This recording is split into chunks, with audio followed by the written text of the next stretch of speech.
이름 예수의 그 이름 부를 때 새 생명 얻었네. 마귀는 떠나가고 갇힌 자 자유케 모든 이름보다도 높은 이름 주 예수.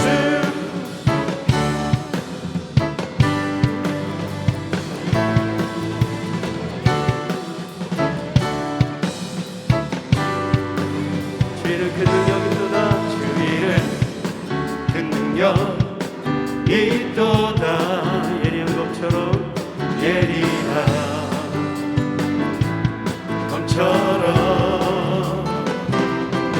예수의 그 이름 외치며 일어나 나가세. 원수는 주 발 앞에 무너져 떠나가네. 모든 이름보다도 높은 이름 주 예수. 원수는 주 발 앞에 원수는 주 발 앞에 무너져 떠나가네. 모든 이름보다도 높은 이름 주 예수. 모든 이름보다 모든 이름보다도 높은 이름 주 예수. 주 예수.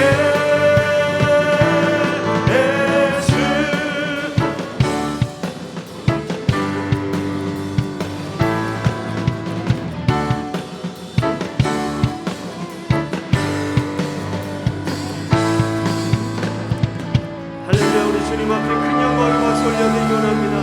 모든 이름에 뛰어나신 주님의 이름을 찬양합니다. 아멘.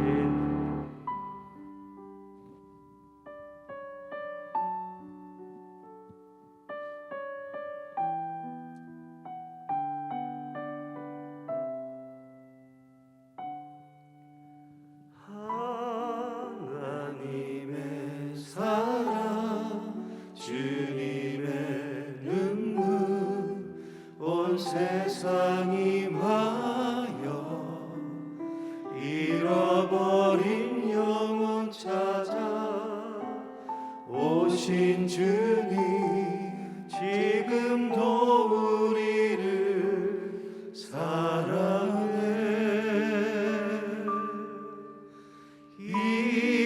2000년 전 하늘 보좌 버리고 이 땅에 오신 주 하나님 어린 양 되사 생명 주며 이를 증거하라 하시네.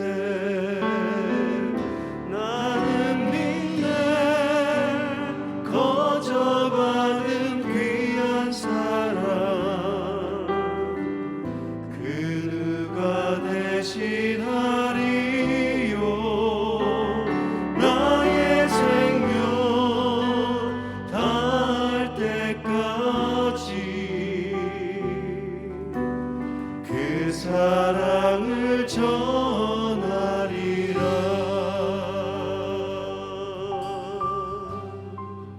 하나님의 사랑 주님의 눈물. 하나님의 사랑 주님의 눈물 온 세상이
시간에 우리 함께 통성으로 기도하며 나아갈 때 하나님 2000년 전에 이 땅을 내려오신 아버지 하나님, 우리를 살리시기 위하여 오신 주님 하나님, 우리가 그 사명을 감당하기를 원합니다. 지금도 한 영혼을 천하보도 귀하게 여기시는 그 주님의 마음을 담아 하나님 우리에게 주신 그 사랑, 하나님 이 복음을 우리도 만방에 전하며 우리 주위에 죽어가는 많은 영혼들에게 생명의 복음을 전하는 우리의 삶이 되도록 은혜를 더하여 주시옵소서. 이 밤에도 말씀 들고 세우신 우리 최 크리스 목사님을 능력의 손에 붙잡아 주시고 말씀의 권능을 더하여 주셔서 그 생명의 말씀 통하여 깨닫곤 해받고 다시 한번 기도의 제목을 얻어 주님 앞에 영광 돌리는 예배되게 하여 주시옵소서. 우리 함께 소리를 내서 통성으로 기도하겠습니다. 아버지 하나님 감사합니다.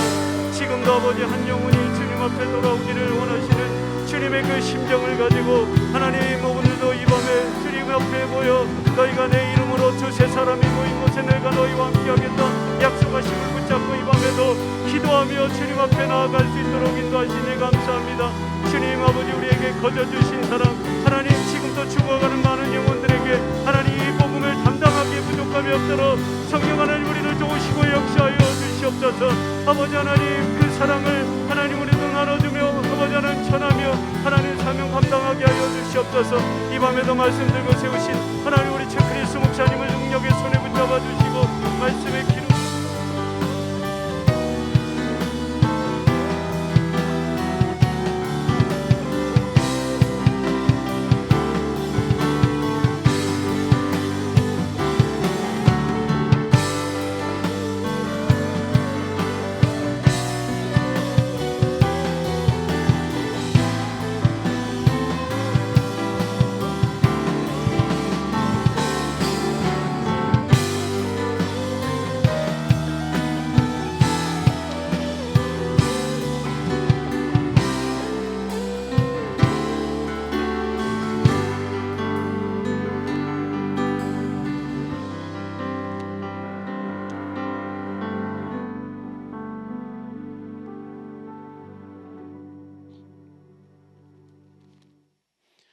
두려워하지 말라, 내가 너와 함께함이라.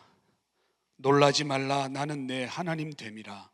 내가 너를 굳세게 하리라. 참으로 너를 도와주리라. 참으로 나의 의로운 오른손으로 너를 붙들리라. 하나님 아버지, 주의 은혜를 사모하여서 3일 저녁 시간을 구별하여서 주님의 존전에 우리 함께 예배로 나왔습니다. 많은 사람들이 함께하지 못하지만 누군가를 대표하여서 나왔사옵나니 주 하나님, 저희 가운데 특별한 은혜로 오늘 만나 주시옵소서. 주 하나님, 예배의 시종 일관을 온전히 다 하나님께만 올려드리옵고 감사를 드리오며 살아계신 우리 주 예수 그리스도 이름으로 간절히 기도드리옵나이다. 아멘. 저희 오늘 하나님 주시는 말씀 볼 때 고린도 후서 4장 6절에서 12절까지 말씀입니다. 고린도 후서 4장 6절에서 12절까지 말씀, 우리 그렇게 긴 성경 구절이 아니니까 함께 한 목소리로 읽었으면 좋겠습니다. 신약 성경 290페이지에 있습니다. 고린도 후서 4장 6절에서 12절 다 찾으신 줄 알고 함께 읽겠습니다. 시작. 어두운 데에 빛이 빛이라 말씀하셨던 그 하나님께서 예수 그리스도의 얼굴에 있는 하나님의 영광을 아는 빛을 우리 마음에 비추셨느니라. 우리가 이 보배를 질그릇에 가졌으니 이는 심히 큰 능력은 하나님께 있고 우리에게 있지 아니함을 알게 하려 함이라.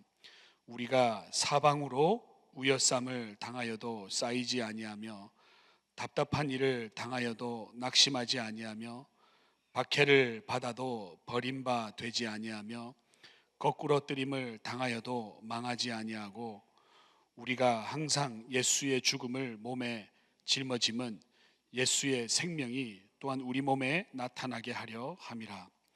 우리 살아있는 자가 항상 예수를 위하여 죽음에 넘겨짐은 예수의 생명이 또한 우리 죽을 육체에 나타나게 하려 함이라. 그런즉 사망은 우리 안에 역사하고 생명은 너희 안에 역사하느니라. 아멘. 하나님의 말씀입니다. 우리 이번 2022년도 1월 달에는 우리 선교의 띠으로 우리 말씀을 나누고 있는데 그 맥락에서의 말씀 고린도후서 4장 6절에서 12절 말씀을 보았고요. 질그릇과 법의 어두움 역사 이러한 제목으로 여러분과 함께 말씀을 나누려고 합니다. 저희가 이민을 초반부에 한 30년 전에 이민을 와서 저희 부모님이 이제 제일 먼저 시작한 일이 아파트 청소였습니다. 미국에는 다들 렌트를 하니까 이사를 나가면 누군가가 그 집을 청소해야 되지 않습니까? 그러한 일을 저희가 했습니다. 여름 방학 중에 어느 날 갑자기 저와 저의 형을 막 부산이 깨우는 어머니께서 팜스프링에 간단한 일이 하나 있으니까 함께 일을 마치고 온천에 가서 이렇게 시간을 보내고 오자. 그래서 청소는 귀에 안 들어오고 온천에만 귀에 꽂혀서 집에 그 냉장고에서 막 계란을 챙겨서 오렌지 한 봉지를 막 들고 이 온천에 간다는 기쁨. 이 팜스프링의 온천물이 대단하지 않습니까, 여러분? 계란 썩은 냄새 맡으면서 막 몸이 막 치유를 얻는 막 그러한 물과 같은 것을 생각하면서 갔는데, 도착해서 알게 된 사실은 우리가 청소하려던 집이 Senior Housing Palm Spring 집이었다라는 거예요.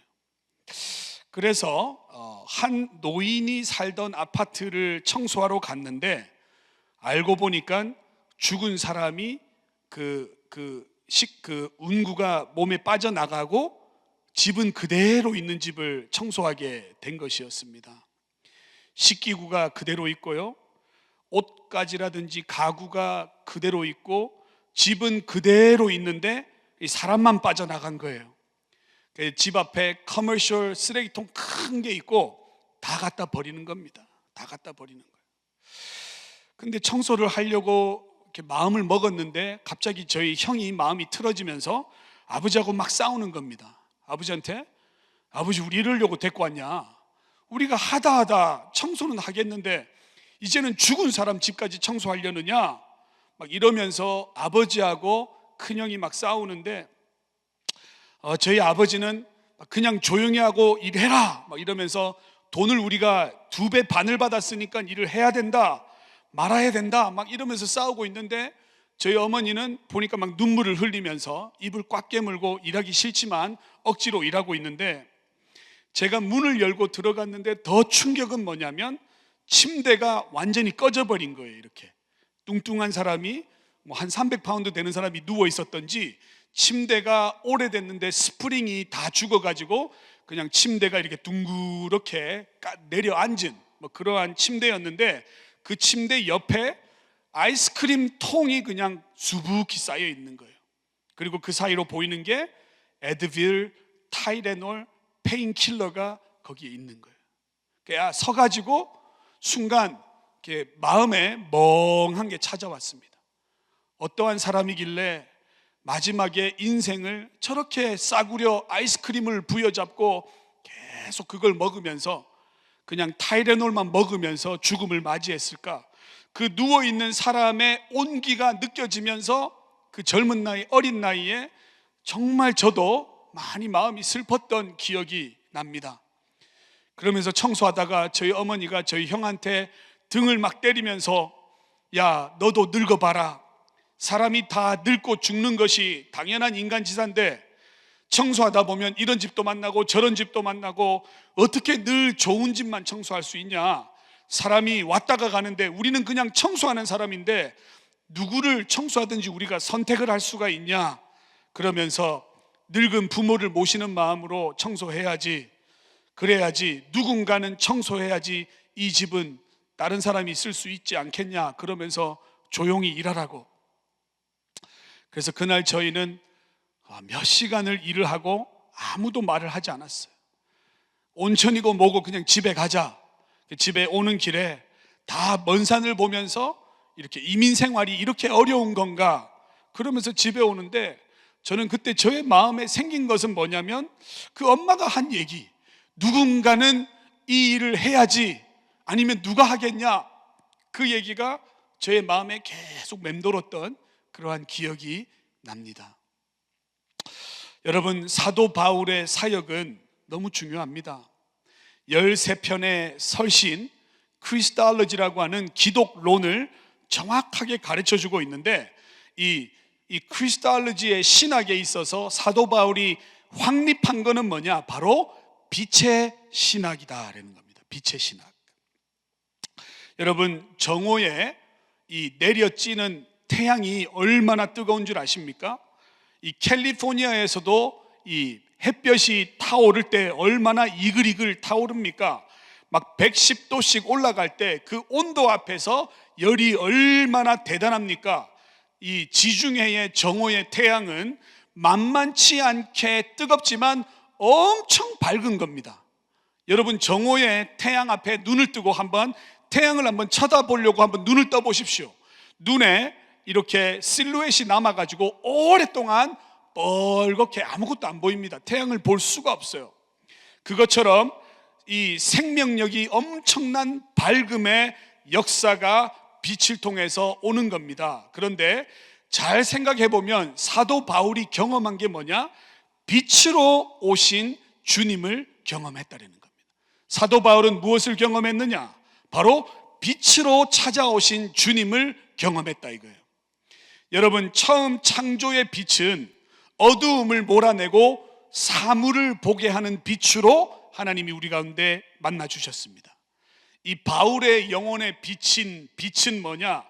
영적 무지의 어두움을 몰아내고 그리스도의 얼굴에 나타난 하나님의 영광을 아는 지식을 가지게 되었는데, 바로 사도 바울에게 빛은 뭐냐? 바로 예수 그리스도를 온전히 알아가는 영적인 무지에 비추어진 빛이었다.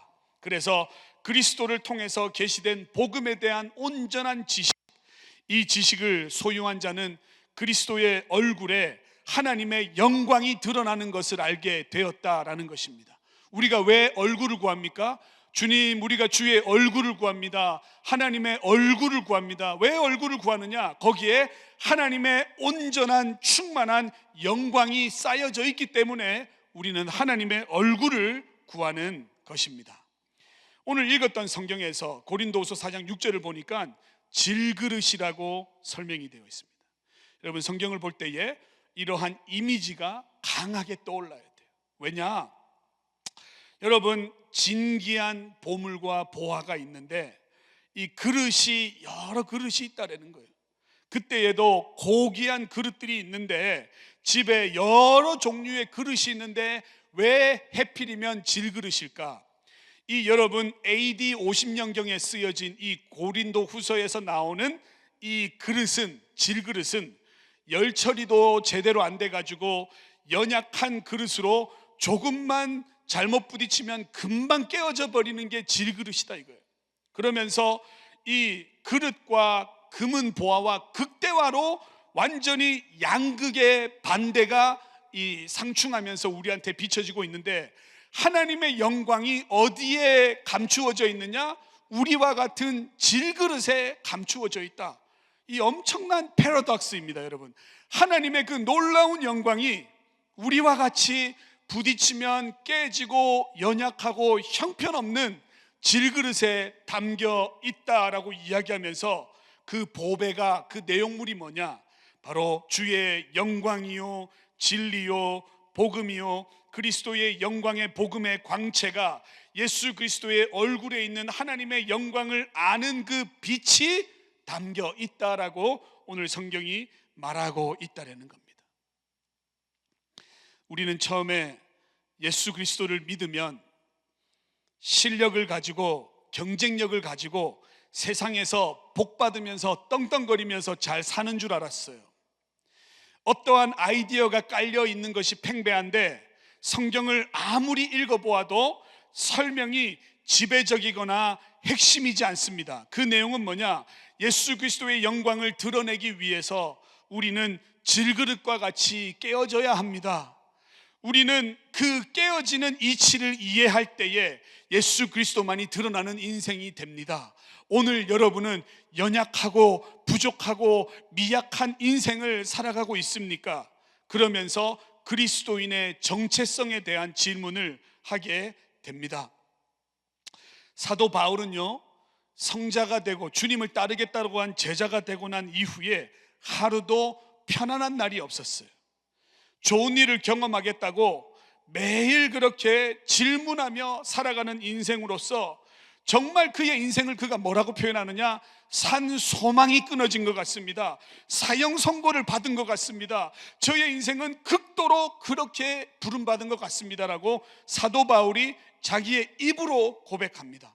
그러면서 성경은 오늘 후반부에 가서 뭐라고 하느냐, 바울은 다가올 현재의 고난에 대해서 장래의 영광으로 대조하면서 거짓 사도들로부터의 바울의 사도직을 무시당하고 온갖 환난이 바울을 엄습해 오지만 그것을 두려워하지 않는 것은 장래에 올 영광에 비하면 아무것도 아니기 때문이다라고 생각했기 때문입니다. 그는 이렇게 얘기합니다. 우겨쌈을 당합니다. 이 theribomenoi 라고 하는 단어인데요, 무거운 압력이 끝없이 누르는 느낌, 위에서 엄청난 힘이 누르는 힘, 그게 우겨쌈입니다. 답답한 일, 아포레노마이라고 하는 아포레노메노이라고 하는 단어는 무엇을 해야 할지, 어떻게 해야 할지 몰라서 당황스러운 모습, 이것이 답답한 일이요. 핍박을 당합니다.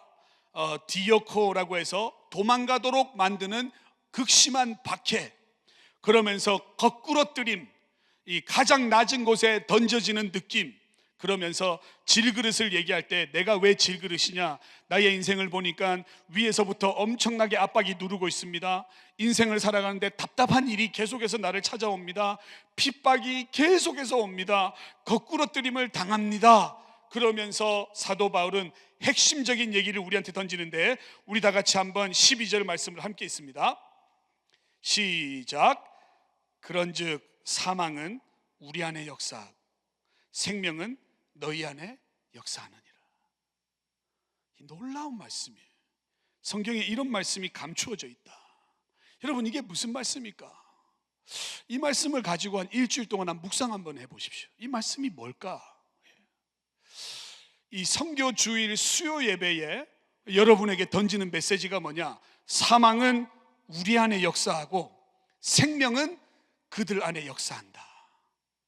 이 엄청난 고차원의 신학의 수준의 단어입니다. 사망 안에, 우리 안에 사망이 역사하고 있다. 십자가 없으면 면류관도 없다라는 말입니다. 바울의 죽음과도 같은 고난, 바울 안에서 역사하는 사망, 궁극적으로 고린도 교인들에게, 성도들에게 예수 그리스도의 생명으로 나타나지만 본인에게는 죽음으로써 엄청난 어려움이 그를 붙들고 있다라고 성경이 말하고 있는 것입니다. 다른 사람을 대신하여 받는 고난, 고난적인 메시아의 사역을 보면은 주님께서 십자가에 달려 돌아가셨을 때 얼굴을 알아볼 수 없고 형체를 알아볼 수 없고 그 머리에서 면류관으로 눌리고 온 몸은 찢긴 바 되었으며 채찍을 맞아서 온몸에 피와 물과 모든 것을 다 흘릴 때에 주님은 마지막까지 그들을 바라보면서 주여 저들의 죄를 사하여 주시옵소서, 저들은 저들이 하는 것이 무엇인지를 모르노이다 라고 말씀하셨잖아요. 그 십자가에 달려서도 마지막까지 요한아 너의 어머니다, 어머니 보소서 당신의 아들이니이다 그러면서 마지막까지 그 어머니를 요한에게 부탁하는 주님의 모습을 바라보아야 합니다. 자기의 속옷을 벗겨서 찢고 그 옷을 나누고 제비 뽑게 하는 그 군병들을 향하여 주님은 물끄러미 바라보시며 마음에 한탄함을 가지고 그들을 보았는데, 그 속에서 역사하는 것이 뭐냐? 죽음의 그림자가 계속해서 그를 덧누르고 있을 때 주님은 마지막 그 가운데 역사하실 생명을 보고 걸어가셨다라는 말씀입니다. 사도 바울은 텐트 메이커였습니다. 이 헬라 문화에서 바느질을 하고 재단을 하면서 가죽이나 두꺼운 천을 연결하는 이런 일, 이 우리가 보면은 테일러, 스미트 이러한 기술직이지만 그들 사회에서는 멸시와 천대를 받는 허들의 일에 속하는 그러한 형편없는 사람으로 취급받기가 십상이었다라는 것입니다. 그런데 사도 바울의 마음에는 뭐가 있느냐? 주님께서 그 다메섹 도상에서 나를 만났을 때 나의 삶이 고꾸라지면서 비틀어 오신 주님을 그 만났을 때에 그 하나님의 은혜를 묵상하면서 걸어가고 있는 바울의 삶이다라는 겁니다. 사람들은 그를 세상에 쓸모없는 쓰레기 더미로 그를 바라보고 있지만 바울은 계속해서 주님을 묵상하며 걸어가고 있습니다. 그러면서 그의 이름이 존귀하게 되어야지, 내 속에서 이 사망의 역사가 비록 있을지라도 생명의 역사를 바라보면서 걸어가는 이 모습의 역사를 기억하며 걸어가는 저와 여러분이 되기를 주님의 이름으로 축원드립니다. 우크라이나에 잘 아는 선교사님과 이렇게 이렇게 SNS로 연결이 되어서 친구로 되어 있는데, 선교사님이 글을 하나 썼어요.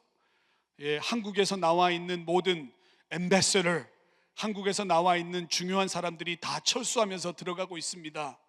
전쟁의 전조곡이 시작되는 듯 합니다. 주여, 연약한 한 선교사지만 이 생명을 주여 돌보아 주시고 마지막까지 그들의 친구가 되게 하여 주시옵소서. 그 기도를 읽는데 그 기도의 무게가 온몸으로 느껴졌어요. 온몸으로. 이 부흥회를 다 마치고 월요일 날 우리 방글라데시 선교사님 내외와 저의 아내와 함께 하루를 같이 시간을 보내었어요. 선교사님 아주 조절된 기쁨으로 별로 웃지도 않으셨어요. 그 좋은 데와 식사를 하셔도 큰 그런 기쁨은 없이 그냥 계속 방글라데시 돌아가야지, 방글라데시 돌아가야지, 코비드 검사 내기립 나와야지, 내기립 나와야지, 빨리 돌아가야지. 선교사님 여기 있으면 여기를 좀 누리자. 근데 마음은 벌써 거기 가 있는 거예요. 30년 동안 거기 있었으면서도 계속 가고 싶어 하는 거예요. 인생을 다 내어주고도, 모든 것을 다 내어주고도 더 줄 것이 없을까? 복음을 위해 기꺼이 다른 사람을 위해서 손해보는 인생, 핍박과 조롱을 감수하는 삶, 그것이 어쩌면 우리의 부르심이 아닌가, 우리 한번 생각해보는 그러한 오늘이 되었으면 좋겠습니다. 생명의 산고는 시간을 지나야 잉태가 됩니다. 예수님의 생명은 한 사람의 삶 가운데 잉태되어지는 과정도 마찬가지인 것입니다. 죽음과도 고난과 그 고난 속에서 보호하시는 주님의 능력이 임하면 생명의 역사가 일어나는 것입니다. 보배가 담긴 질그릇으로 생명을 잉태하는 고난 가운데 그 진가를 발휘하면서 나아가는 저와 여러분 우리 모두가 되기를 주님의 이름으로 축원드립니다. 이번 한 해에 부디 한 영혼 주님께 소개하는 저와 여러분 되기 바랍니다. 대단한 일을 여러분에게 맡기지 않으셨어요. 하나님 여러분에게 맡기시는 것은 내가 오늘 너에게 한 영혼을 맡겼지, 그 영혼을 위해서 오늘 너는 지금도 나아가고 있느냐라고 물어보실 때에 아멘으로 화답하는 저와 여러분 되기를 주님의 이름으로 축원드립니다.